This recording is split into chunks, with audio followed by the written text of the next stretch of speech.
Welcome to Bigger Than You, the podcast to help you go from overwhelm, self-doubt and scarcity in your business to the calm, grounded and unshakably confident version of you that's going to bring your vision to life. You've got a mission and a purpose that's bigger than you and your limiting stories and beliefs. So let's get you out of your own way. I'm Jenna Holloway, your host, a multi-award-winning intuitive hypnotherapist and mindset coach.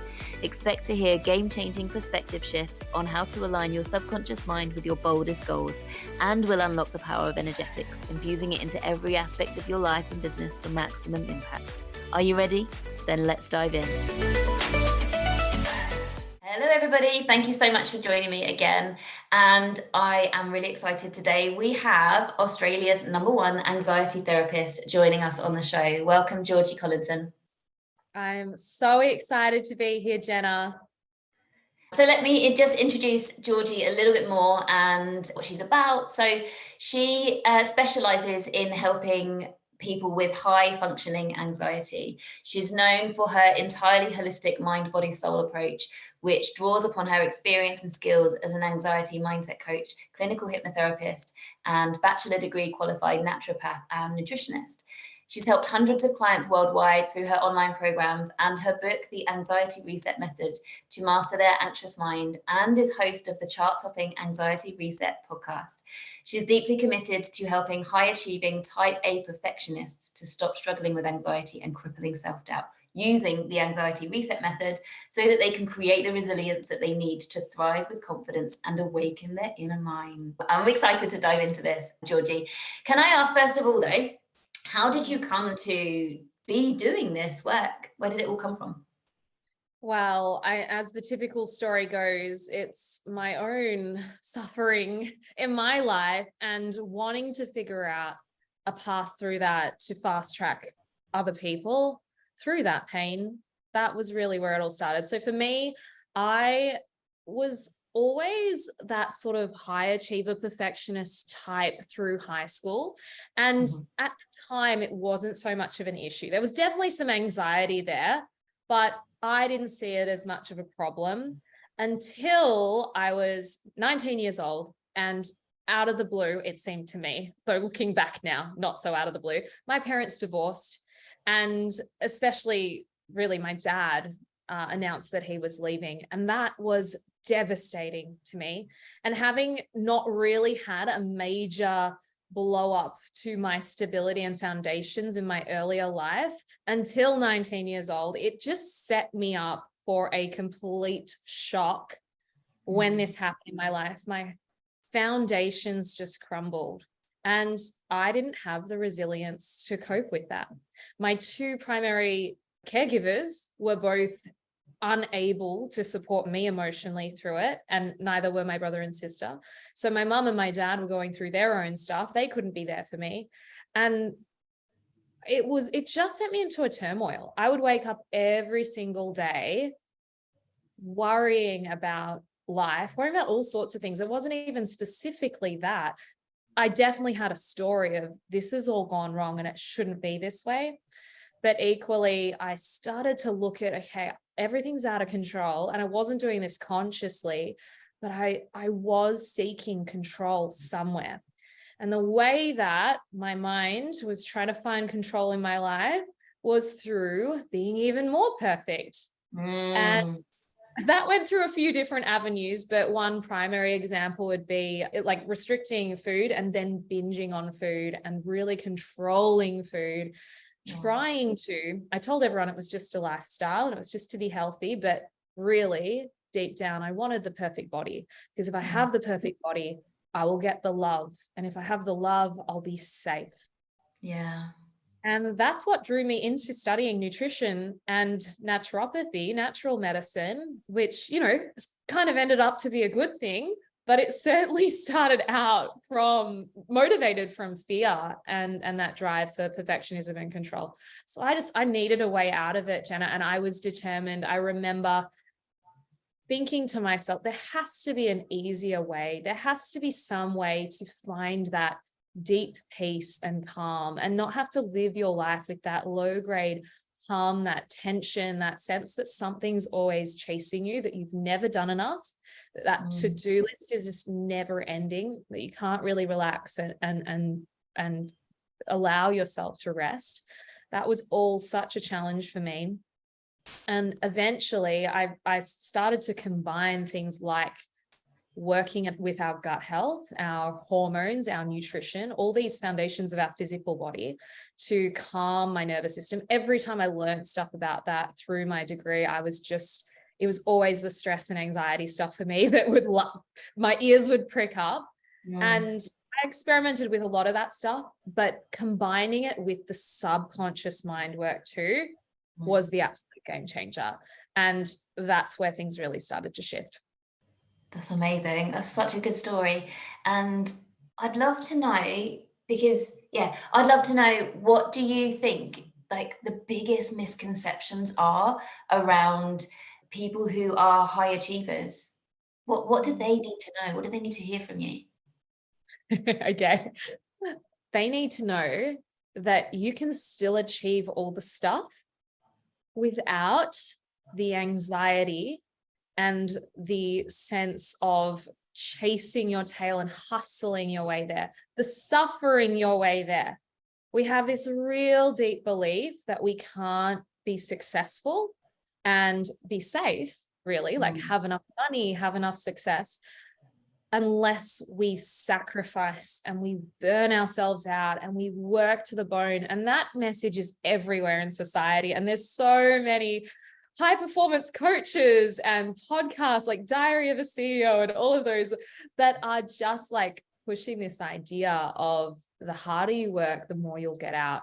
And that's just not how life has to be. We can certainly make that our reality, but we get to create our own reality too and shift the game in our favor. And you can certainly, I mean, I love playing the game now of how little can I do in terms of that really aligned action, where I'm taking action from a place of following my heart, my intuition, and still seeing results and still seeing things unfold. It's so cool. And then you just get to build on the evidence and the trust and see that. So the misconception for high achievers is you don't have to sacrifice and burn yourself out to get where you want to be.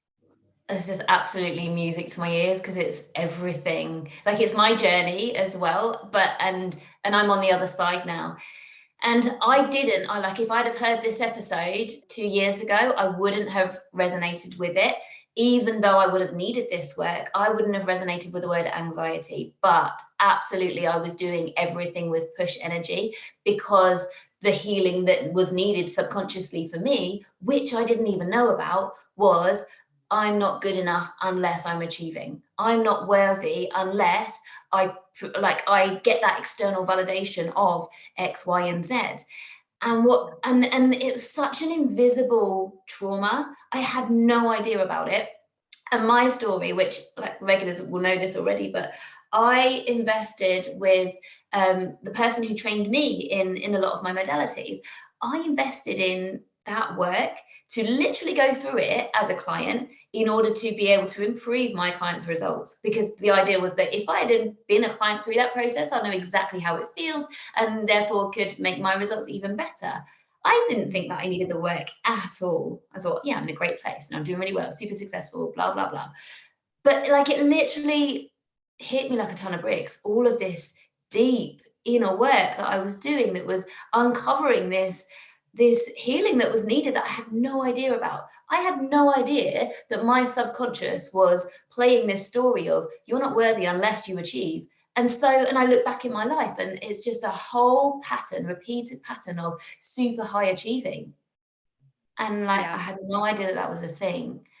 And so, having done this work, created this place of absolute safety and calm inner peace within me.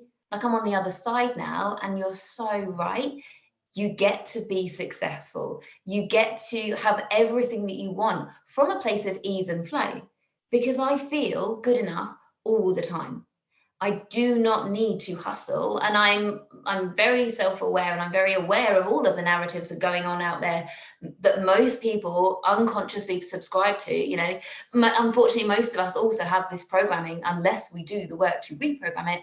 We have this programming that success has to be hard, because we're literally fed that growing up through school and through podcast, entrepreneur podcasts and everything, you know, like we just fed that message that the harder you work, the more you're going to succeed. But it's not good for our nervous system, and it's not good for the sustainability of our mental well-being, our physical health, our emotional health, and the results in our business.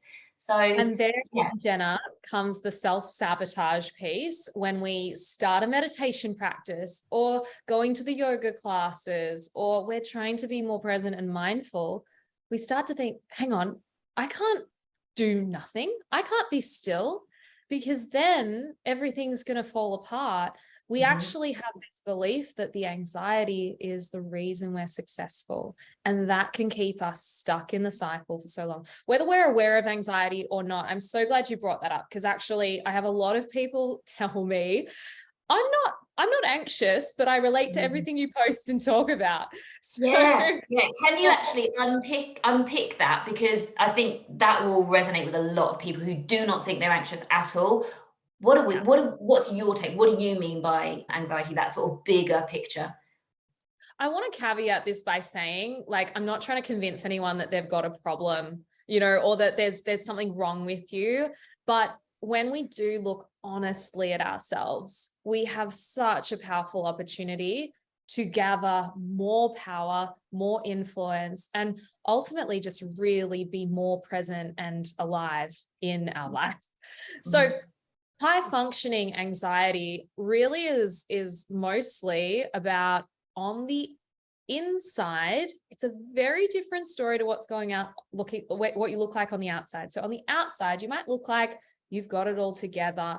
Perhaps you have the career that's really impressive, or the finances, you're really organized, you're a good planner, or, you know, you've got the perfect family portrait, you dress really well, you have all the friends, whatever it might be. We all have different versions of this.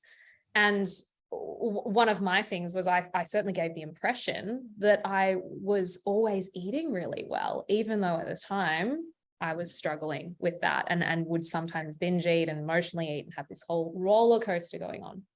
So on the outside, it looks like we got it all together, very much driven by perfectionism, driven by high pressure. It's very hard to just let yourself be, because it's never enough. You've never done enough. You always need to be proving yourself. There is that proving energy. It's always a deep down. A lot of people say, well, I don't need to prove myself to anyone, or I'm just trying to prove to myself. Well, again, this is where we can get even more honest with ourselves and explore that. It is always coming from us seeking the approval of a caregiver. And usually it's the caregiver or the parent, who typically a parent, who we just weren't quite as sure we had their ultimate unconditional love. Yes, absolutely. So they would praise you if you did really well, but not so much if you would just be in yourself. Like literally, if you're being yourself and, you know, having an off day or something, you weren't, it is very subliminal, but you weren't parented in the same way as if you were happy, or, you know, weren't, you know, quote unquote, causing a problem. It's that ability to feel like you were always accepted for who you are, regardless of how you were feeling. That's and my how story. common. Yeah, me too. And how common is it to be praised for, oh my gosh, you got all A's and look at the results you got. I mean, I told you about the high school thing, right? So it's like this can just go through life, and we then need more validation and more. Where's the next scorecard that tells me I'm doing really well? Well, for a lot of us, it's going to be our finances and how much we're earning.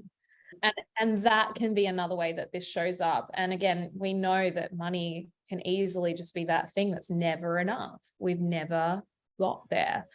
And so this is typically what is driving us on that unconscious level. For some people, it's really overt. Like, it's really obvious. Okay, like, you know, my mom was highly critical, or my dad, you know, left when I was 3. So of course I'm going to be seeking that attention or that approval somewhere along the line. But it can be subtle as well. It can be those little moments. It can just be that time when you used to go, your dad used to drive you to netball training, and you were sick and unwell one day. And dad goes, well, come on, toughen up. And it's Yeah. like, oh, I'm not allowed to just rest and be sick. Yeah, it's so crazy. And like, I love that you're saying that as well, because you can seemingly have the most perfect childhood with no major obvious traumas whatsoever. You know, parents that love you and everything seemed fine. But it literally can take throwaway comments like that, or, you know, something that you take and just unfortunately your brain picks up on it and creates a belief around who you are and your place in the world, and therefore what you've got to do in order to get more love, or to be accepted, or whatever it is. It's so subtle, so subtle. Yeah. So then if ever you get sick, you got to keep going. Don't Yeah. rest. That's for lazy people, or whatever it is that we take on. And gosh, yeah, this can be so subtle. And hey, it's not because we like, it's not always about blaming the parents. In fact, we No, should really be always doing trying their to, best. we just want, they were doing their best.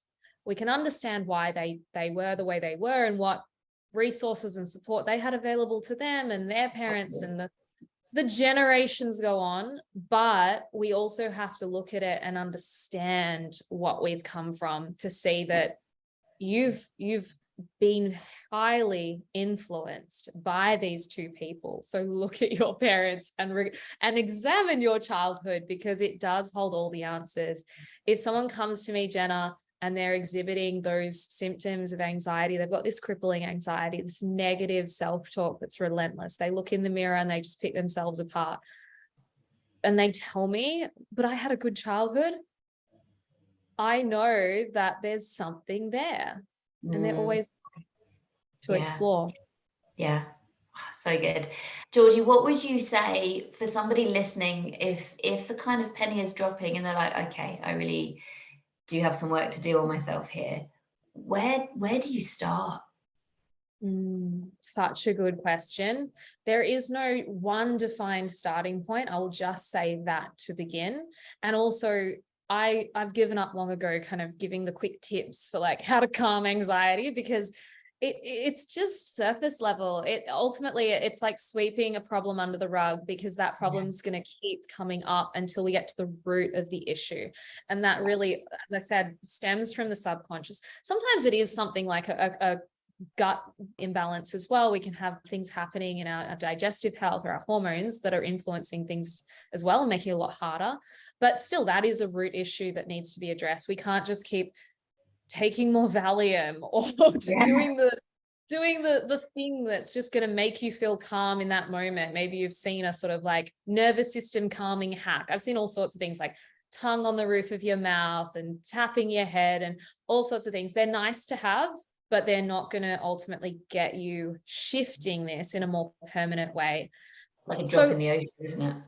Exactly. But something that I think everyone can start doing, and everyone, I wish the whole world would start doing this, is connecting to that younger version of you, and really understanding that when you criticize yourself, or you beat yourself up, or you say, you know, you get to the end of a day and you just look at your to-do list and you did only 2 things out of 10, and you think, oh, I'm so lazy, I'm useless, or whatever we might say a lot worse to ourselves.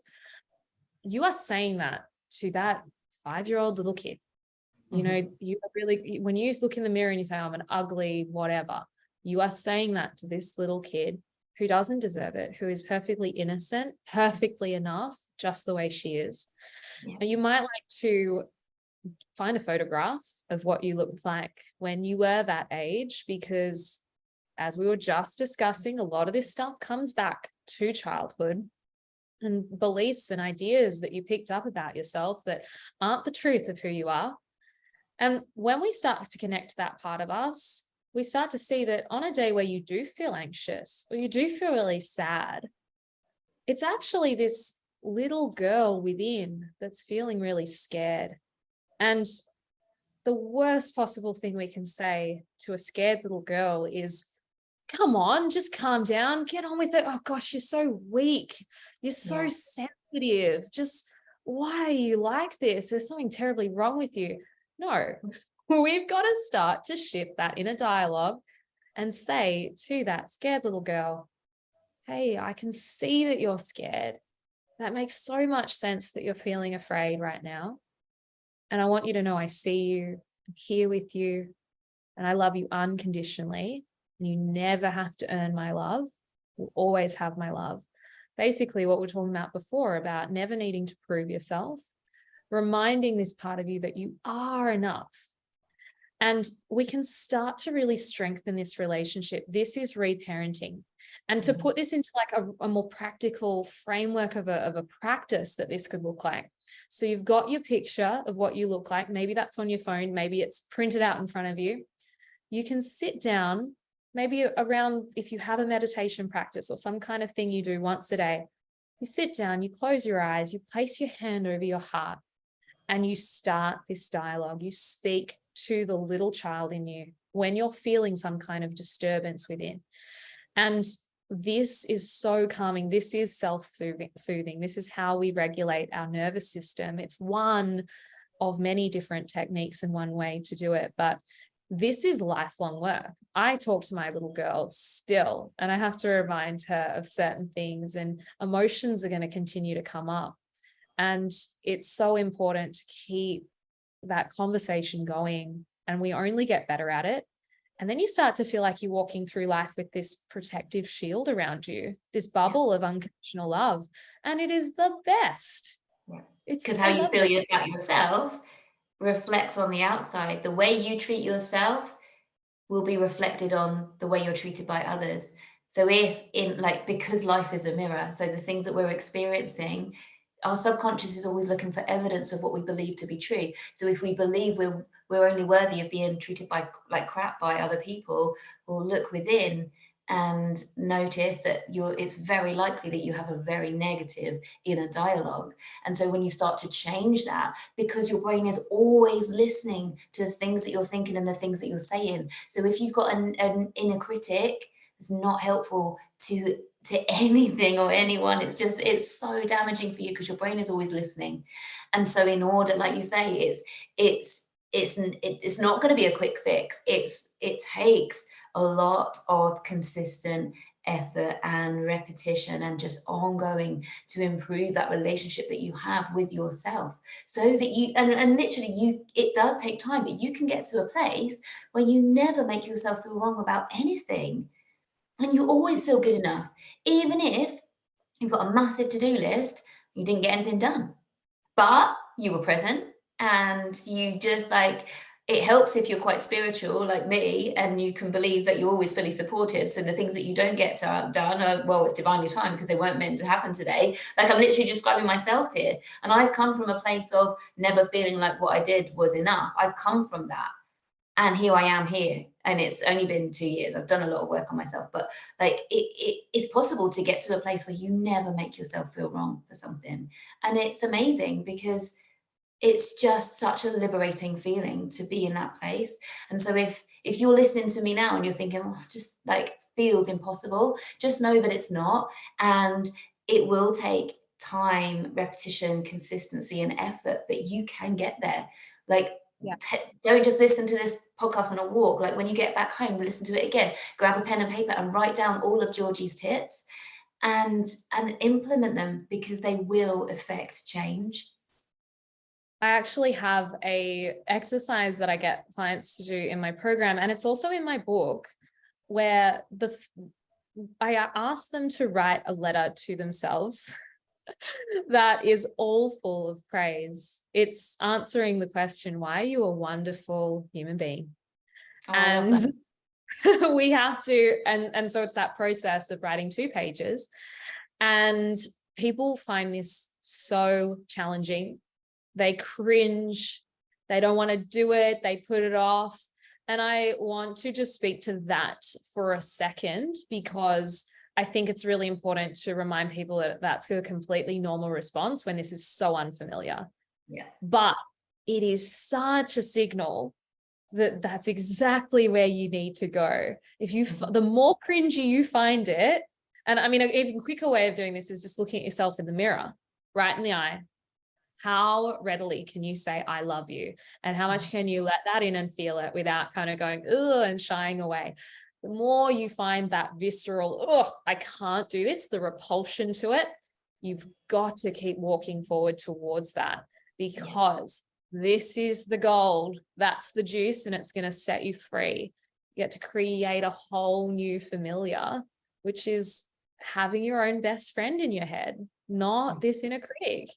Yeah, so good, so good. Like, Mel Robbins' high five thing, just high fiving yourself every day. It's like if say looking in the mirror and saying I love you, it feels too hard at the moment, maybe just give yourself a little wink or a high five and then step up to that. But you're so right, like inner work, if you're in a really hard place right now, and you do never feel like you're doing enough in your business, for example, you're feeling this sort of high functioning anxiety, just know that like it's so worth it to do this work on yourself. And yeah, it is so liberating. It's an absolute game changer. And also I'd love to speak on the fear that potentially I might have had if I knew what I was walking into when I did that work. But like I don't know if this will resonate with people who are listening, but if you know that you have high functioning anxiety and you know that you push yourself really hard, but you're okay with it because you get the results, and so therefore you put off doing this inner work, I'd love to speak to the fact that you get to be as successful, as highly achieving, and you just get to enjoy it more because you're not feeling basically that external mask that you have on. Everybody else sees all the amazing things, but you don't feel that on the inside because it never feels enough. You get to experience what other people think you're experiencing. You get to a place where you can be present in that success and still create that success from a place of ease and not the struggle, not the push, not the stuff that keeps you in constant fight or flight. You still get to be a really successful person, but loving yourself and being present whilst doing it. And it's so much better. Your life gets to feel truly, in reality, as good as it looks on Instagram. Yeah.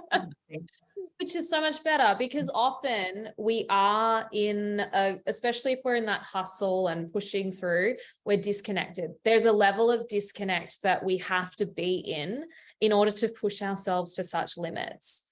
We are not in that dialogue of, oh, am I hungry? Do I need to feed myself? Like, we will skip meals because we forget that we're hungry, or we might be emotionally eating. Again, it's another disconnected behavior because we're not even aware of when we're full or if that's true hunger or emotional hunger. So that's that disconnection. And the more we can come back to connection, the more we get to be truly alive. And what the hell is the point of any of it, Jenna, if it's not to feel alive and be here and soak up all the juice of this beautiful life? Like, what's the point of the money, the success, the business, the Instagram perfect life? Amen. Supposedly. Yeah. The only moment we have is now. So why not get to a place where you can actually enjoy it and still have big ambitions, big goals and everything, but be at a place where you can enjoy it and enjoy the journey and not feeling like you're constantly striving to feel good enough based on the next thing that you achieve. But then when you get there, you feel empty. Like, that's a sign. I really believe that we all eventually learn that lesson, that that it's never enough, whatever the thing is. It's just that some of us are going to learn that basically on our deathbed, and some of us are going to learn that a lot sooner and make that realization. And maybe if you've never really, really taken the time to honestly look at this yourself, and you've kind of thought this isn't an issue, maybe this can be the time that you wake up to it and see that there is so much more to your life than those external things, and your health, your energy, your rest, your sense of pleasure of being alive, that all of these things have to be the most important. It's what it's all about. I feel that so much. And as you were saying that, like, it just came in, I could just imagine like this podcast episode can actually be life-changing for somebody who just didn't realize, and now they realize. And just bringing that awareness, that game-changing moment earlier on in their life, rather than, like you say, getting to your deathbed and realizing it. So wow, how amazing is that, to be able to hopefully, fingers crossed, allow somebody to have a moment where they're like, right, okay, enough's enough. Gonna sort my life out, sort my relationship with myself out. The next thing that can often come in though is guilt. And it's like, or also like a sense of grief. It's like I'm missing out on something, and beating yourself up for it. And I just want to just add in that compassion, that of course, like, you've been led down that garden path of this is where success and happiness comes from.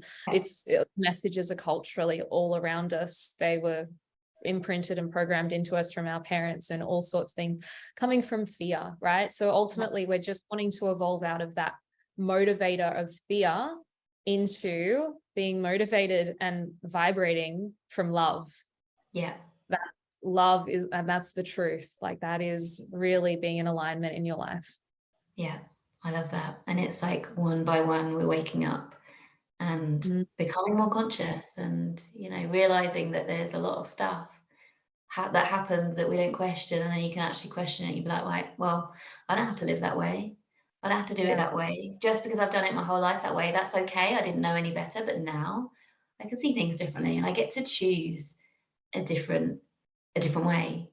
And it's okay that other people don't see it yet. Like, it's okay. We're all waking up one at a time at the right time for us. So yeah. Amazing. Such a good conversation, Georgie. Is there anything left that you think that you love to pass on? I'd love to just say thank God for anxiety, and those moments where we think that everything's gone wrong. And it's like, because maybe it comes up as like you're burnt out, or it's the digestive issues that won't go away because the chronic stress is kind of continuing the problem. And if we didn't have this discomfort, we'd never be motivated to make a change. Yeah. And so the process of working through this, and one of the final stages of really coming through this journey, is being so grateful for that anxiety in your life, in the sense, not that it fueled you to hustle and all of those things, in the sense that, thank God it made me so uncomfortable that I had no choice but to look within and find the truth, find my truth, and connect back to my heart. Yeah, 100%. You won't change unless you get to a breaking point. Not literally a breaking point, but to a place where you're like, enough's enough. There must be a better way. And you're right. I had my own experience with acute anxiety, like not high functioning in the way that I talked about earlier. Actually, I'm going to not talk about this. Editors, can you cut that little bit out, because it's a little bit irrelevant, and it's not high functioning anxiety, and this is a rabbit hole. So thanks. That's all good. Let's wrap it up. Yeah.